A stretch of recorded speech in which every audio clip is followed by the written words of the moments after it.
ಲೇ ದೀಪ, ನಿಮ್ಮಂತ ಸಾವಿರಾರು ಸ್ತ್ರೀಯರಿಗೆ ಸರಸದ ಸರದಾರನೆಂದು ಬಿರುದು ಪಡೆದರು ಈ ವಿರಾಟ್ ವಿಷಕಂಠನಿಗೆ ಷಂಡನೆಂದು ಸವಾಲಿಸಿದಳು. ಅದಕ್ಕೆ ನನ್ನ ಗಂಡಸ್ತನದ ಪೌರುಷ ತೋರಿಸಿದೆ ಈ ಸೊಕ್ಕಿನ ಸ್ತ್ರೀಗೆ. ದೀಪ,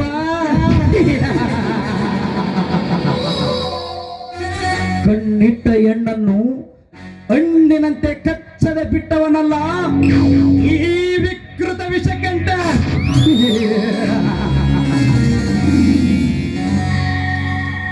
ಪಾಪಿ, ಕೊನೆಗೂ ನಾನು ಅರಳಿದ ಹೂವಾಗಬೇಕಾಗಿತ್ತು.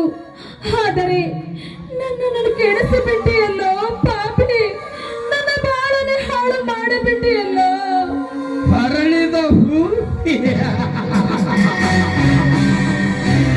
ಹೇ ದೀಪ, ದೇವರ ಮುಡಿ ಅಲಂಕರಿಸಬೇಕಾದ ಈ ಹೂ ಇಂದು ಸ್ಮಶಾನದ ಹೂವಾಗಿದೆ ಈ ನಿನ್ನ ಬಾಳು. ನೋಡು, ನನ್ನನ್ನು ಈ ರೀತಿ ಮಾಡಿದ ನಿನ್ನಂತ ಪಾಪಿಯನ್ನು ನಾನು ಸುಮ್ಮನೆ ಬಿಡುವುದಿಲ್ಲ.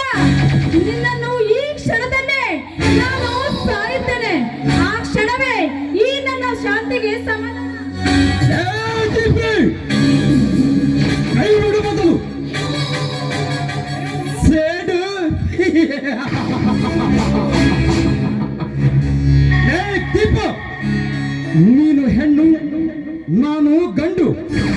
ನನ್ನೆದೆಯ ಸರ್ಟನ್ನು ಹಿಡಿಯುವಷ್ಟು ಗುಂಡಿಗೆ ನಿನಗೆ.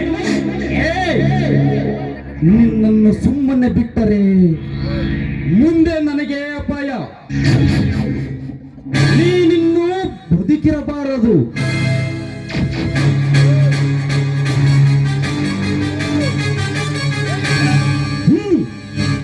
ಸೇರಿಕ ಸಾವಿನ ಸೆರೆಮನೆ.